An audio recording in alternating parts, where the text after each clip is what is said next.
hermana. Dile al que está a tu lado, mira cómo vives.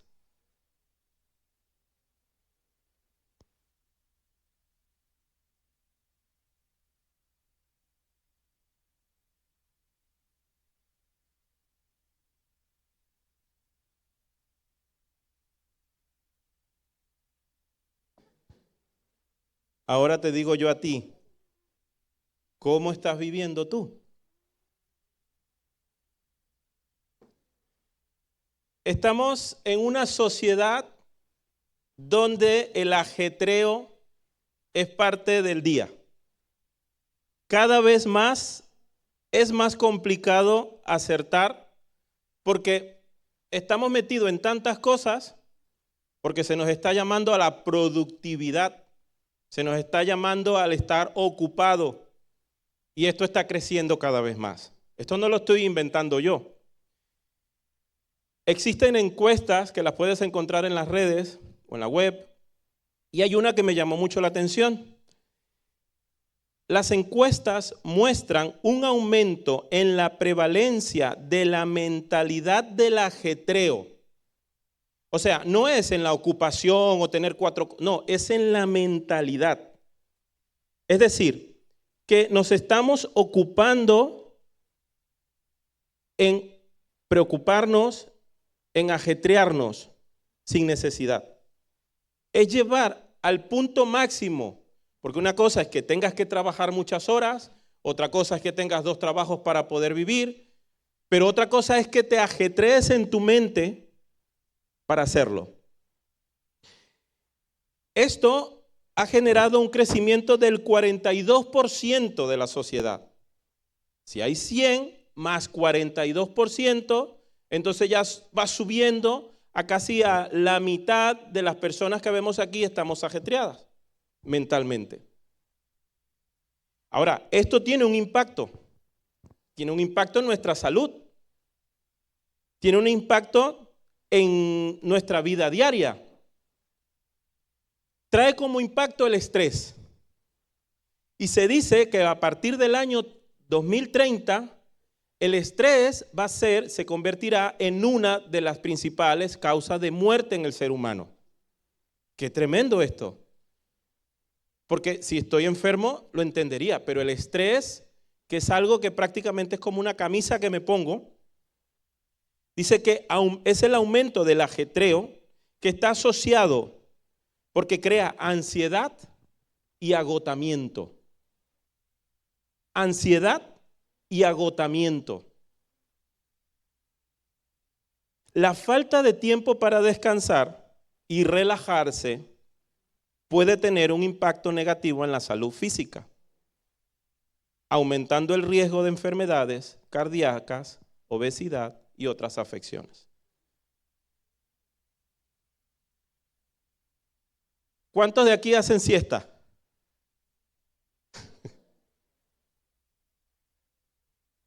Ahora voy más allá. ¿Cuántos de aquí hacen siesta de más de 1 hora? Los venezolanos seguro que la hacemos. Bueno, no, tú no, pero tú eres maracucho, tú no la das. Hoy quiero hablarte de lo que significa renovarse o morir. Renovarse o morir. Y quiero ser bastante bíblico hoy.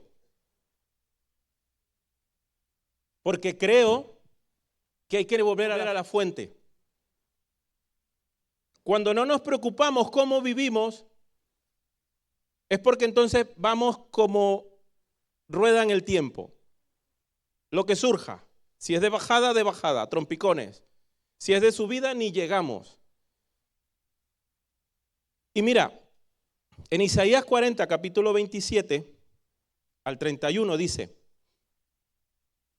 Oh Jacob, ¿cómo puedes decir que el Señor no ve tus dificultades? Oh Israel, ¿cómo puedes decir que Dios no toma en cuenta tus derechos? ¿Acaso nunca han oído? ¿Acaso nunca han entendido? El Señor es el Dios eterno, el creador de toda la tierra. Él nunca se debilita ni se cansa. Nadie puede medir la profundidad de su entendimiento. Él da poder a los indefensos y fortaleza a los débiles. Hasta los jóvenes se debilitan y se cansan, y los hombres jóvenes caen exhaustos. En cambio, los que confían en el Señor encontrarán nuevas, ¿qué? Volarán alto como las alas de las águilas, correrán y no se cansarán, caminarán y no se desmayarán. ¿Cuántos de ustedes saben que cuando Dios hace una pregunta, no es porque Él no está enterado? Es para que tú te enteres. ¿Acaso, cómo puedes decir que el Señor no ve tus dificultades? ¿Cómo puedes decir que Dios no toma en cuenta tus derechos? Dios es especialista en este tipo de cosas. La primera pregunta que Dios hizo, ¿sabes cuál fue la primera pregunta que Dios hizo en la Biblia? La que está marcada. ¿Dónde estás? ¿Y a quién se la hizo? Y no es porque no supiera dónde estaba Adán. Es porque Adán no sabía dónde estaba él. Había tomado decisiones propias que le llevaron a perderse, a decir, me escondo, mejor me escondo. Y Dios tuvo que venir al rescate y hacer esa pregunta, ¿dónde estás? Ahora, para poder entender lo que en Isaías hemos leído, tendríamos que entender el contexto de las cosas. Evidentemente tú dirás, sí, es verdad, cuando puedes hablar de un punto sin entender todo lo que está pasando a mi alrededor, pues si lo vieras y lo escucharas, a lo mejor me entenderías cómo me siento. Por eso estoy exhausto, por eso estoy cansado, pero como tú no lo sabes, tú no sabes las razones, y eso justifica un estado de ánimo, justifica un estado. Por eso hay que entender el contexto de las cosas. Y aquí, en el tiempo de esta palabra de Isaías a Jacob, a Israel, al pueblo de Israel, ellos se encontraban en un tormento de esclavitud. Fueron entregados, y si lees, de hecho, se dice que a partir del capítulo 35 de Isaías, es como si fuera la segunda parte del libro. Es como si fuera la segundo de Isaías, que no es, pero para explicarme.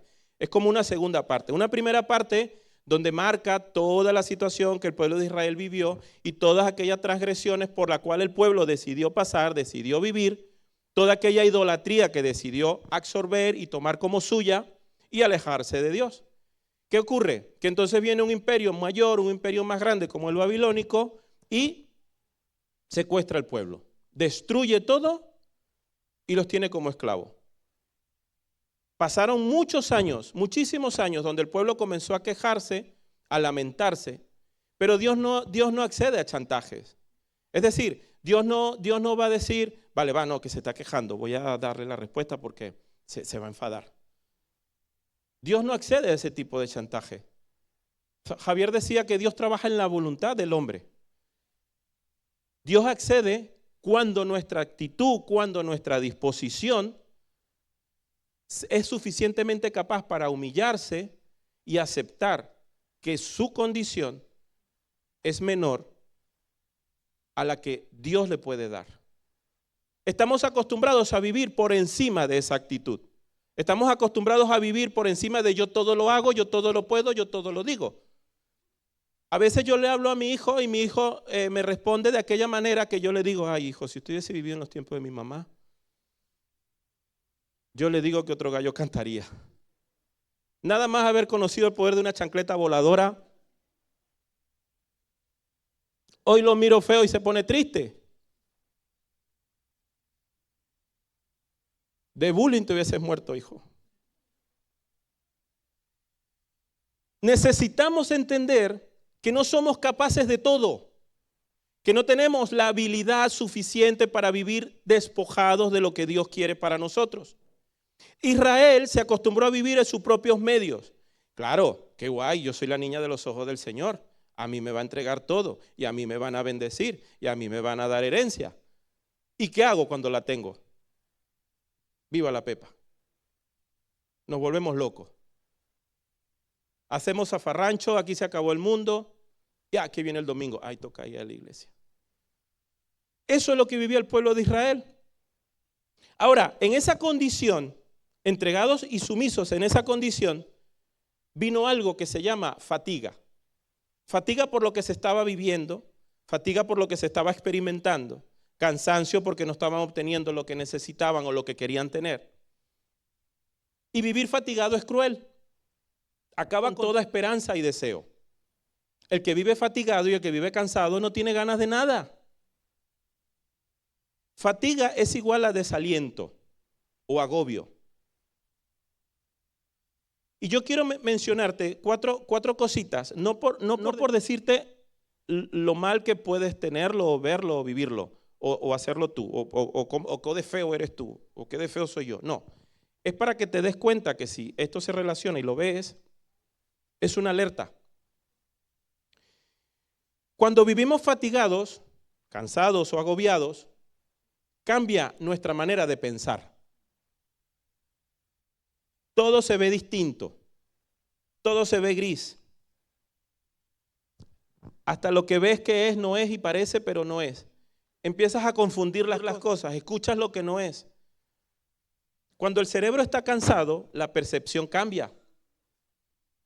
Ya no creemos, ya nos cuesta distinguir. Mira, una vez hice un viaje con unos familiares que no los voy a mencionar para que no les dé vergüenza, en un coche, y eran como 18 horas de carretera en mi país. 21 horas de carretera. Y yo era el único que conducía. Y les dije, pero no se me vayan a quedar dormidos, ¿no? Mi esposita linda se tomó 7 Red Bull. Cantaba la cucaracha. Veía, sabe que el Red Bull tiene un toro, ¿no? Así de imagen, así en la chapita. Pues veía, era un elefante. 3, 4 horas del camino peleándome que era un elefante, que no era un toro, que era un elefante. Total, se quedaron dormidos. En una parada de camiones nos paramos para echarme agua, para tomarme un café, lo que fuera, porque esta gente me dejó solo. Y me compran un CD de chistes. Para que yo viniera escuchando los chistes en el coche mientras ellos dormían. Con todo respeto, pero eran muy malos esos chistes. Eran colombianos, por cierto. No, había algunos venezolanos también. Lo cierto es que ya faltando 4 horas para llegar a mi ciudad, eran como las 4 de la mañana, 4:30. De repente ya mi cerebro no daba, yo pestañeaba de forma impar. Ya no pestañeaba así, sino que pestañeaba así. Y de repente veo así adelante, había como, o sea, bueno, en autopista, en carretera no hay luces. Y yo veo, ¿qué es eso? No sé qué pasó, pero vi un muro. Y clavé los frenos. Yo venía, no sé cuánto venía. Y clavé los frenos. Y no era un muro, era un puente. Yo tenía que pasar por debajo, pero era más oscuro ahí. Y yo vi un muro. Y todo el mundo se perdió. ¿Qué pasó? ¿Qué pasó? ¡Nos matamos! ¡Ay!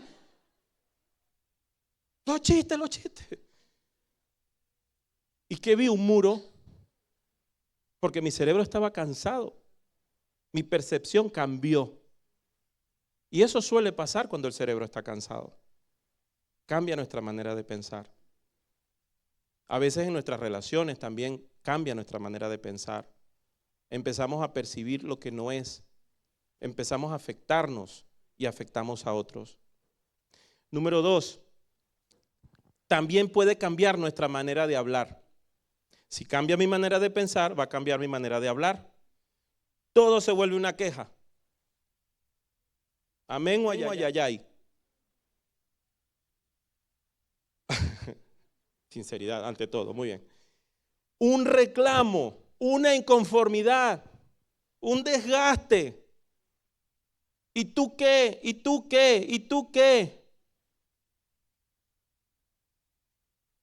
Veo muchas caras sonrientes. Cambia la manera de actuar. Ya no deseo hacerlo, ya todo pierde sentido, ya para qué, ya no es igual. Ay, sí, claro, ya tú vienes con tu, nah, ya no. Hermano, ¿será que nos puedes ayudar a servir? Servir. Si el otro día ni me saludaste, ahora vas a venir a decirme si quieres venir a servir. Cambia nuestra manera de creer. Te estoy hablando de cosas muy naturales ahora. El versículo 27 expresa que una sensación de que ¿acaso ya no te importo? O sea, ¿es que no te importo? ¿Es que no valgo para ti? Sencillamente nos soltamos de la cuerda, de lo que creemos. Los pensamientos se vuelven tóxicos. Falta solo agotarte. Matarte no, agotarte. ¿Para qué te vas a matar? Con agotarte es suficiente. Porque mira lo que se causa cuando estás agotado. Cuando llega el agotamiento, todo se derrumba.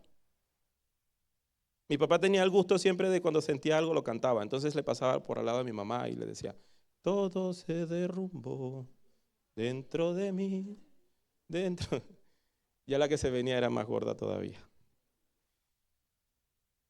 Hay ejemplos muy importantes que denotan esto. A veces nosotros podemos vivir y somos bendecidos porque, bueno, somos bendecidos en el trabajo, somos bendecidos en nuestra vida, en nuestra relación, en lo que hacemos. Pero a veces ocurre que cuando estás ahí arriba, surgen ese tipo de pensamientos, ese tipo de cosas que te están creando un problema.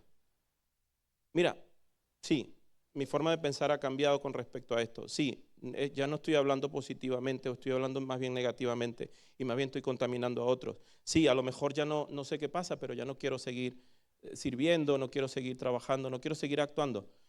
Y a lo mejor hasta lo que crees. Dices, sí, bueno, la iglesia es chévere, bien, pero ya de vez en cuando comprometerme más allí no lo sé. No solo a ti te ha pasado esto, fíjate, Elías, por ejemplo, el profeta Elías, en 1 de Reyes 19, 3, 4, dice que Elías tuvo miedo y huyó para salvar su vida. Se fue a Beerseba, una ciudad de Judá, y dejó allí a su sirviente. Esto ocurre después que él tiene una acción donde tuvo una conquista sobre 400 profetas, una situación donde tuvo una victoria sobre 400 profetas, aquel lugar donde él hizo bajar fuego del cielo. Te animo a que leas la historia, que es muy, muy buena y está muy bien diseñada para entender cómo funciona el poder de Dios. Hay acciones que son humanas, pero en lo divino el Señor manifestó su poder y le dio la victoria a Elías. Pero después de eso ocurre esto. Tuvo miedo y huyó para salvar su vida por lo que ocurrió allí. Y se fue a Beerseba, una ciudad de Judá, y dejó allí a su sirviente. Luego dice que siguió solo todo el día hasta llegar al desierto. Se sentó bajo un solitario árbol de retama y pidió morirse. Basta ya, Señor, quítame la vida porque no soy mejor que mis antepasados que ya murieron. Una persona que viene de obtener un triunfo, un botín, un logro súper gigante, mega, increíble, hacer llover fuego del cielo, y inmediatamente sentir miedo e irse. Tú puedes sentir miedo después de algo así, pero dice que caminó todo el día por un desierto. ¿Y qué se puede esperar de caminar todo el día por un desierto? Cansancio, agotamiento, sed. Y en medio de esa situación, Elías se desesperó y dijo, Señor, yo no soy mejor que mis padres, quítame la vida. Otro ejemplo, Sansón, en Jueces 15, del 15 al 18, dice que luego Sansón encontró la quijada de un burro, la levantó y la usó para matar a 1000 filisteos. Después dijo, con la quijada de un burro los he apilado en montones. Con la quijada de un burro he matado a 1000 hombres. Cuando acabó de jactarse, tiró la quijada y a ese lugar le llamó colina de la quijada. Después Sansón tuvo ¿qué? Mucha sed y clamó al Señor. Has logrado esta gran victoria por medio de la fuerza de tu siervo. ¿Y ahora tengo que morir de sed y caer en manos de estos paganos? Después de una gran victoria, después de una forma de vivir, obteniendo el resultado que tú esperas, pueden venir desalientos de este tipo. Pueden venir situaciones tan naturales como esta. Después viene el agotamiento. ¿Por qué? Porque todo trabajo físico tiene un desgaste físico. Todo trabajo emocional trae un cansancio emocional. Y todo trabajo espiritual trae un cansancio espiritual. Si tú tienes una jornada de trabajo muy larga, ¿cómo llegas a casa? Cansado. Si tú tienes una situación de estrés emocional en casa que la señora no te entiende y tú no entiendes a tu señora, ¿cómo vives emocionalmente? Agobiado, buscando una matica de cilantro para horcate. Cansado. El cansancio puede hacer que perdamos lo más importante, el valor espiritual de las cosas. Perdemos el norte, nos preocupamos más por tener la última palabra, porque la palabra mía sea más fuerte que la que ella o él me dijo. Yo digo la última y salgo corriendo para no darle chance a que me responda.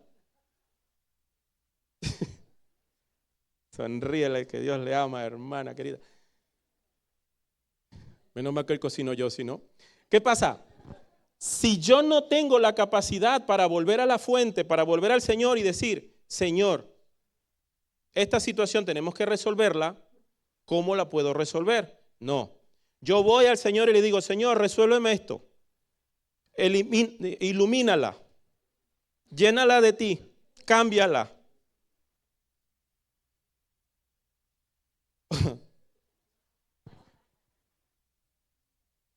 Ilumínala, dicho. Esaú. Génesis 25. Y guisó Jacob un potaje. ¿Saben lo que es un potaje? ¿Un frijoles? Muy bien. Y volviendo Esaú del campo, ¿qué? ¿Cómo volvió del campo? ¿Cómo está usted ahora? ¿Cómo volvió del campo? Cansado, ¿no? ¿Usted lo está leyendo ahí? Ah, hermana, ¿qué le pasó a usted con los versículos? Dele lento. Cansado, dijo Jacob, te ruego que me des a comer de ese guiso rojo, de esos frijoles rojos, pues estoy muy cansado. Por tanto fue llamado su nombre Edom. Y Jacob respondió, sí, pero véndeme en este día tu primogenitura. Entonces dijo Esaú, he aquí yo me voy a morir. ¿Usted sabe qué edad tenía Esaú cuando esto? Se calcula que estaba entre 15 y 20 años. Era cachorrito. Y le dijo, pues, me voy a morir. Estoy muy cansado y tengo mucha hambre. Sí. ¿Para qué me va a servir la primogenitura? Y dijo Jacob, júramelo en este día. Y él le juró y vendió Jacob su primogenitura porque estaba cansado. Tremendo, ¿no? Se puede dejar de creer, se puede dejar de obtener, se puede dejar de buscar, se puede dejar todo lo que Dios tiene para nosotros por un estado, por una condición como el cansancio. Y aquí me refiero al cansancio del corazón. Aquí me refiero al cansancio del alma. No todo es físico. Nosotros somos alma, cuerpo y espíritu. Y a veces no solo podemos interpretar algo de manera equivocada, sino que podemos automáticamente entender que es así y nos alejamos de lo que Dios tiene para nosotros. Esaú vendió su primogenitura porque estaba cansado. Estaba cansado. Y a ver, ¿cuántos de nosotros no hemos tratado de dejar todo porque estamos cansados? Cansado de aguantar la lengua, cansado de tener que hacer esto, cansado de tener que lo otro, cansado de tener que aguantarme al hermano, que gloria a Dios con el hermanito, pero Señor, hacemos algo. Cansado de que no estoy de acuerdo, cansado de que no me gusta, cansado que el trabajo, cansado, es que estoy cansado. Llega un momento en donde ya el cansancio no te deja espacio para más nada. Y a veces la desesperanza también es parte de ese alimento, de ese cansancio. A veces el tener que estar tanto tiempo esperando una respuesta para algo y que no te llegue, a veces tener que estar en una situación y no cambia por tanto tiempo y ver que a otros se les va más fácil, eso también cansa y desalienta y consume. Proverbios 13:12 dice que la esperanza que se demora es tormento del corazón. La esperanza que no llega, la respuesta que tarda, es tormento al corazón. Y el diablo se aprovecha de ese agotamiento. Se aprovecha porque ahí eres débil. Cuando tú ves los documentales estos de animales, el león cuando persigue a la presa, ¿qué hace? La persigue hasta que se cansa. Y cuando se cansa, la ataca.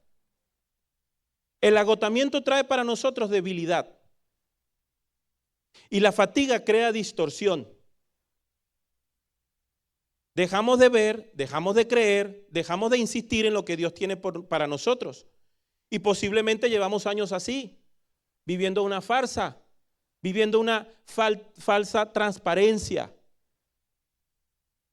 Puede ser que estés tan agotado que no te das cuenta, pero evidentemente necesitamos hacer un chic. Y ahora vuélvele a preguntar al que está a tu lado, ¿cómo estás viviendo tú hoy? Despiértalo, sí, despiértalo. Ahora, debemos reafirmarnos en algo. ¿En qué nos reafirmamos? Siempre me ha gustado a mí la filosofía del árbol grande. El árbol es aquello que te da sombra. Es una referencia. Y somos buenos buscando referencias para lo que nos gusta. Tenemos un jugador de fútbol preferido, ¿cierto? Tenemos una comida preferida. Tenemos una época del año preferida. ¿Tenemos a quién acudir cuando tenemos un problema? ¿Contamos con alguien?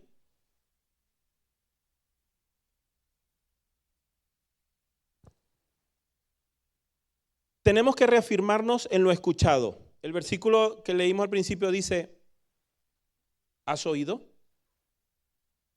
Pero es que tú no has oído lo que Dios ha hecho por ti. Es que tú no has entendido todavía lo que Dios te ha dado. Uno, Dios es supremo. El Señor dice que es el Dios eterno, creador de toda la tierra. Para empezar, usted se sienta, porque Dios es supremo. ¿Que tú te vales por ti mismo? Sí, pero Dios sigue siendo supremo. Número dos, la divinidad de Dios. Él nunca se debilita ni se cansa. Él no es que, espera, ya vuelvo que estoy cansado, mañana lo hablamos. Guárdate el problemita, lo hablamos mañana. Dios no se debilita ni se cansa. Tres, la sabiduría de Dios. Nadie puede medir la profundidad de su entendimiento. ¿Y sabes qué? Él sabe lo que está haciendo. Porque cuando Él pregunta, no es porque Él no lo sepa, es para que tú te enteres. Si hacemos nosotros demasiado, es porque estamos confiando poco. Pero si hacemos poco, es porque estamos confiando más. ¿Estás haciendo demasiado o estás confiando más? El problema no es Dios. El problema no es que Él está en el cielo y nosotros en la tierra. El problema no es que anda dando la vuelta al mundo y no ha llegado. El problema no es que no sé dónde está. El problema es nuestra fatiga. El problema es nuestra situación. Ahora, ¿cuándo fue que dejaste tú de confiar en Dios? ¿Cuándo fue que te empezaste a despreocupar o a preocupar más bien tú de las cosas y dejar que, ay, sí, es verdad, bueno, voy a preguntarle al Señor por la decisión que voy a tomar? ¿Cuándo fue la última vez que tú le dijiste al Señor, ¿qué estudiaré? ¿Con quién me casaré?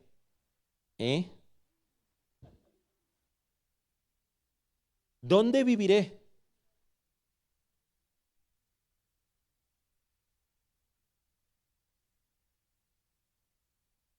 Abraham perdió el enfoque. A mí siempre me ha llamado la atención esa anécdota, esa historia.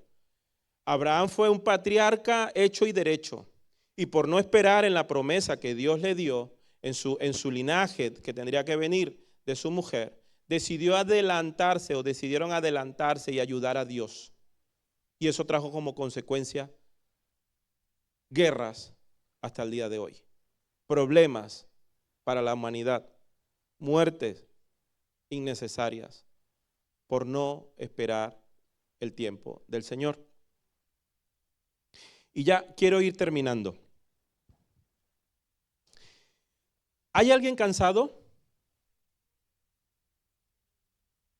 ¿Estás cansado? Ever, no, tranquilo. ¿Estás cansado? Tal vez, a lo mejor no necesito que me la respondas, pero sí que lo pienses y que seas sincero contigo mismo. A lo mejor hay alguna situación en tu vida que necesita ser reseteada. Qué bueno sería eso, ¿verdad? Ay, volver al punto de partida donde se creó el problema para no para no cometerlo y no vivir en él. Quiero que sepas que eso es posible. En el Señor es posible.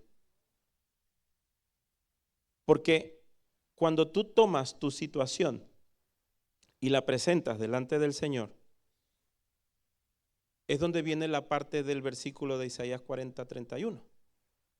En cambio, los que confían en el Señor encontrarán. Cuando tú traes tu situación al Señor, estás cogiendo la mochila y se la estás trayendo al Señor. Y aquí un detalle muy importante. Necesitamos ver a Dios tal como es. Y aquí está el problema. ¿Cómo ves tú a Dios? ¿Te has preguntado eso? ¿Cómo vives tú? ¿Cómo consideras tú a Dios? ¿Qué es Dios? ¿Una fuerza? ¿Alguien más fuerte que yo que hace? ¿Quién es Dios? ¿Cómo lo ves tú?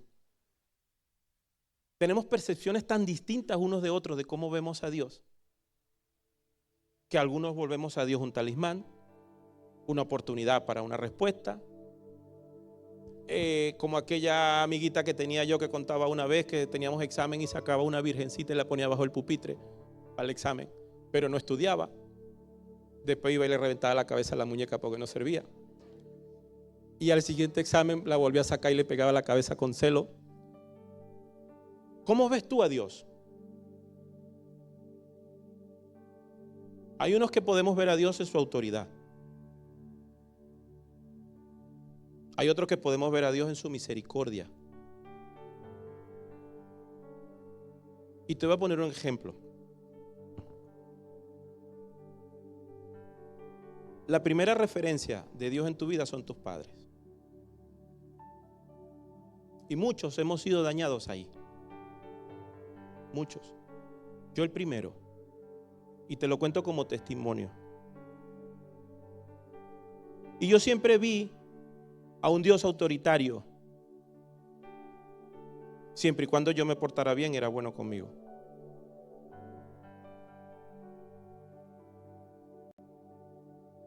Y el reflejo que tengo es recordar que mi mamá, en lo mejor buenamente posible que podía, trató de amarme y de enseñarme. Pero por venir de hogares disfuncionales y maltratados, posiblemente en el camino se distorsionaban las cosas. Y entonces yo me acercaba a Dios con miedo, porque no me sentía apto, porque me sentía deudor a tal punto de que no era capaz, no podía ser recibido, tenía que esperar que Él me llamara.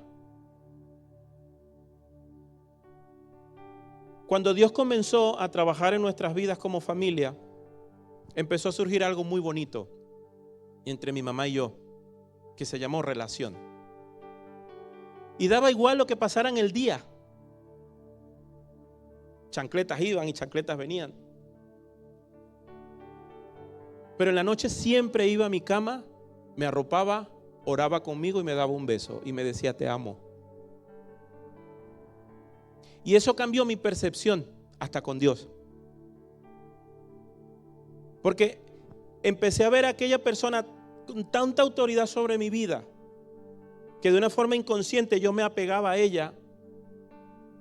Decidir con su carácter y con su mala disposición en determinados momentos daños hacia mí. Me lo merezco. Es que me lo merezco. Es que me merezco esa paliza que me dio. Y eso no me dejaba respirar. Y hoy, después que Dios sanó todas nuestras heridas, ¿sabes cómo recuerdo a mi madre? Cuando iba en las noches a mi habitación a arroparme. Lo otro te lo cuento como testimonio, pero te lo digo con sinceridad. Recuerdo a mi mamá cuando llegaba en las noches a arroparme. Ay, cuando llegaba yo desilusionado de la vida,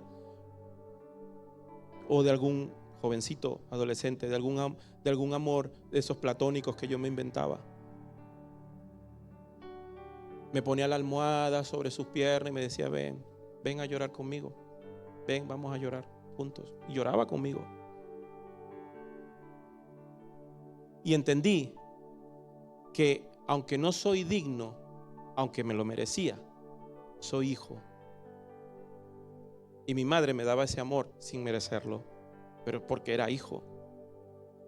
Y eso me ayudó mucho a entender que Dios me ama aún por encima de toda circunstancia y situación en la que yo mismo me he metido.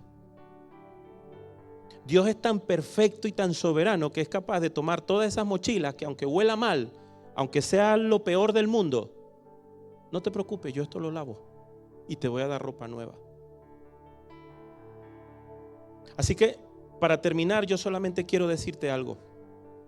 Quiero que tomes en tu corazón, o lo saques de tu corazón, aquello que tú sabes que te está agobiando y que te está cansando, que te está distorsionando, que te está haciendo dejar de creer, que te está haciendo cambiar de hablar, que te está haciendo ver distintas las cosas, que te está haciendo olvidar que Dios es soberano y que tiene control sobre tu vida, que es capaz de moldear y cambiar todo lo que está pasando a tu alrededor porque Él te ama. Y que si las circunstancias te han llevado a pensar que es un Dios castigador, quiero decirte que su misericordia fue primero que su justicia, porque Él nos amó primero. Quiero pedirte que tomes eso en tu mano. Y si no lo hay, gloria a Dios, bendice al que está a tu lado. Pero si hay algo que está en tu vida, que está estorbándote, hoy entrégaselo al Señor. Eso es hacer menos y que se ocupe Él. Confiar más. Amén.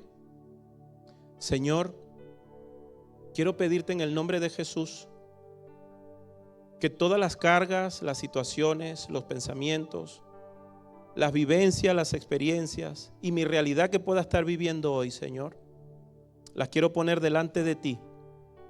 Quiero entregártela. Tú la conoces mejor que yo, más que nadie.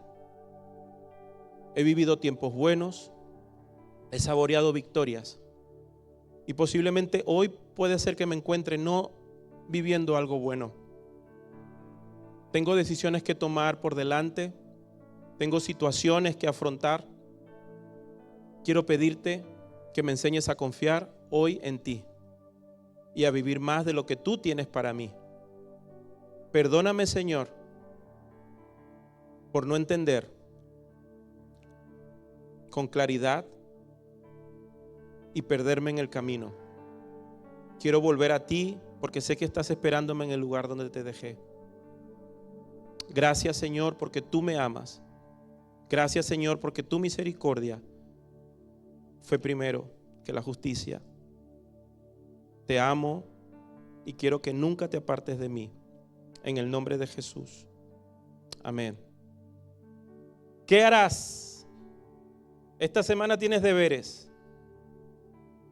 Mira, si lo haces va a ser de mucha bendición para tu vida. Haz una lista.